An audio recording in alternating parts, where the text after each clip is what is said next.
everyone, it's Robin. I have a Wild Orchid Crafts YouTube design team Wild Bunch project to share with you today. And I seem to be on a little bit of a baby kick, baby projects. And that is because somebody at our church just had a baby. And so I'm getting some things around for them. And so I thought I'd just go ahead and share it with you what this is. And my lighting is just atrocious today. I've tried so many different things with my lighting and it's just not helping. So I'm sorry, but it's just going to be one of those dark videos, I think. Usually I try to zoom in a little bit so that it overcasts any shadows, if that makes sense. But today is just, I don't see anything helping. But anyway, before my camera battery dies, what I have is, I'll share this with you or explain about this after I share with you what this is. And so what I've done, let me go ahead and give you the view of it. Boy, maybe my light bulbs are going out. Maybe that's it. I don't know, because I have two lights and you just wouldn't know it because of the shadows. But anyway, sidetracked again. But what I have done is created this box card, but what I put inside of it are photos. So it's kind of like a mini album-ish kind of thing, or just a display. So basically what I did, I took some pink, Pretty in Pink Stampin' Up! Textured cardstock to create the base. And the tutorial that I used was Tracy. I'll link that down below so that you can have a look at that. It was a lot of fun. So that's the base, and then I added Webster's pages to it. Excuse me. I don't really have any baby girl papers, and so I think I just have the Echo Park Little Girl one, and that was really bright. I wanted some really soft colors, so that's what I did. And added some Guy Peer lace. This is a Tim Holtz die cut from his labels, Rub On Here.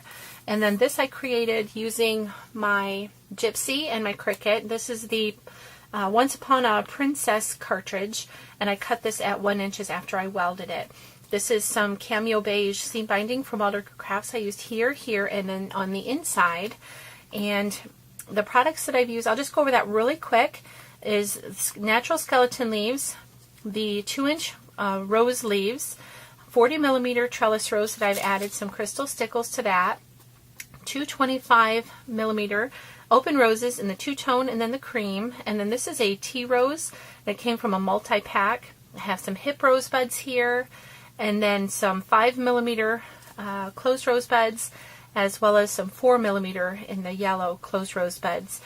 This is a 15mm open rose in Aqua, and then I have some glass pearl beads throughout here that I've hot glued in, and then also this acrylic beads, I don't know, strand that I've put in here.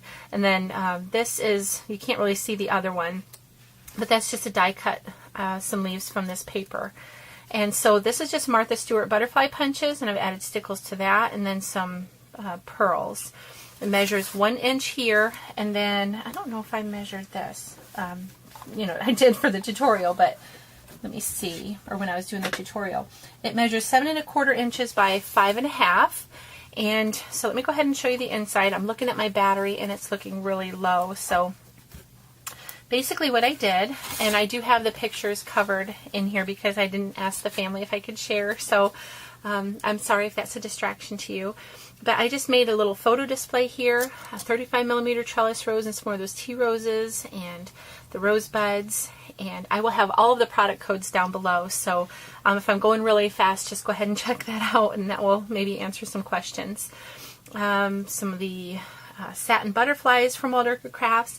What I started off with on the base was just butterfly trim. I added it here and here, but then I thought I wanted a little bit more foo-foo, so I went ahead and added this box pleat trim with the organza at the bottom, and then added some flat back pearls to that. And I printed these, all of the pictures off, this one and then the other ones you'll see, using my Canon selfie printer using the wallet size photo feature. This one I just made black and white. And then I used some of the scrap from the card base and then made a little photo mat. Did some Martha Stewart punch, I'm not sure the name of it, the corner punch. And then inked everything that you see that's inked up pink is the Pink Pirouette Stampin' Up! Ink. So that's this, and these are just rub-ons from Stampin' Up! They are retired. And then I have a 2-inch lace there. So this is the actual box card, and you can see it's a lot of fun. You can do so many different things with it. But I've just added a little quad photo pull-out thing. Added some hip rosebuds along the side here, intertwined in some leaf trim that I had, and then rub-on that I had adhered to the Ivory cardstock, and then popped that up on some dimensionals. So around here, back up, I've the last layer, I went ahead and used the eyelet border punch here before I adhered it all together. Added some more of the butterflies and some trim and these cute little bows. I'll have that linked down below, or actually the product code down below. Those are from Wild Orchid Crafts. And then for this is the other place that I use the Cameo beige seam binding. I just tied a bow, but then to make it easier for the mom, what I did was I snipped it and then added a tiny little Velcro dot, so that all she needs to do is just pull it. And then it comes out. It has 6 photos here. This is the one of the mom and baby, the baby, and then the baby with each of the family members. So that is how that works. So it's really cute, and then it just like I said, just something really simple. She's not into paper crafting yet, but she's very interested in it. So when she gets some time, I'm going to help her get started with that if she'd like. And this was just a sticker that I've had in my stash for such a long time. So that is the actual box card. Here's the back. I just stamped or punched out a Martha Stewart butterfly punch and then had that sitting there like that. And then here's the actual box. It was constructed using a cereal box. What I could have done had I known how it was going to turn out was just slice off some of the box, and then I used a half a circle traced and then cut that out with my X-Acto knife. But I thought that I was going to, my original idea was to create a little box for it, like with a lid and everything. But by the time I just used cereal box, at the time I cut it out and measured and everything, I didn't have enough for the walls to be about 2 inches high, which I needed to accommodate for the dimension of the flowers.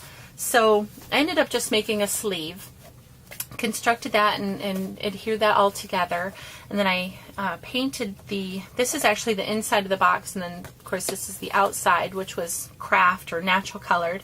I painted that with Martha Stewart paint in a satin finish using pink carnation was the color, and then I used a pearl dabber all around here, and it was just a lot of fun. But like I said, had I known I wasn't going to get the box with the lid and the base and the walls, I could have just taken a cereal box and cut, because it would have saved me the construction of it, and I could have just, well, it just would have been different, a lot easier. So if you do make one of these, keep that in mind with what I did wrong. I added lace all around the edges here, and then some of the rosette trim that I've had in my stash for probably about 1.5 years. So I use that little by little, and I enjoy doing that. These flowers are all pretty much the same flowers that I used in the box card. Same exact thing. Oh, I forgot to mention I added crystal stickles. I think I forgot to mention that. But to the tops of all these, I just dabbed them with the pearl dabber, and they just look so, so pretty. I'm not thinking it's picking up in the display here on my camera, so probably won't, maybe you won't be able to see that, but it just looks really pretty to me. Just with the flowers and then just the hint of the pearl. And so this is the flower cluster: 40 millimeter trellis rose, 235 millimeter, 20 millimeter or 25 millimeter open roses, tea roses, 15 millimeter aqua open rose here, and then just some closed rosebuds, glass pearl beads, same down here. And then this is the large silver filigree corner and the small silver filigree corner, both from Wild Orchid Crafts. And then this was just a rub-on. I got a pack of rub-ons in a Card Making and Paper Craft magazine a long time ago, at least 1.5 years ago, and I haven't made a lot of baby projects, so I hadn't used them. So this worked out well. It was a circle one. I didn't have a punch to match. It was like a 1 5/8 inch, so I just used one of my Nesties, cut that out, and had to do a little bit of trimming around there. And then I also cut out a white scallop layer for underneath that, and then pop both of those up on dimensionals. So the paper, again, this is Webster's Pages. It's supposed to say princess, but when I added the flowers, I covered up the P. So, but I think there's enough to look at that maybe nobody would even bother reading the word princess. I just really wanted a presentation box for her, so I didn't tie this back up. But so this is what the box looks like, and then the back, I just added my information. This was already in the paper there. And so I hope that you've enjoyed seeing this. I know I went through it super fast, but if you have any questions whatsoever, please feel free to ask. I'm always happy to answer any questions that you may have. And if it's a product related question, especially Wild Orchid Crafts, I will have the product codes down below. And then the Webster's pages are just random. I don't even know what collections they were. Of course, this was the Tim Holtz labels die, rub-on. Then this, I told you what that was. Martha Stewart punches. So I think that's pretty much it. But again, if you have any questions, just holler and I will be happy to answer. And if you like this video, please remember to give it a thumbs up and like it down below. I always appreciate that, and thank you so much for all your comments. They are an encouragement, and I do read every single one of them, and they really just brighten my day. You guys, especially those of you that do videos, you know what that's like to see in your inbox that you have comments, and you just get so encouraged by that because of the time that it takes to make a video and edit and upload it, and it's just such a wonderful community, and I love sharing, but it's always just such an added bonus when you take time to leave a comment. And so thank you so much for that, and thank you for your friendship, and I appreciate you all very much, and I hope you have a great day. Bye-bye.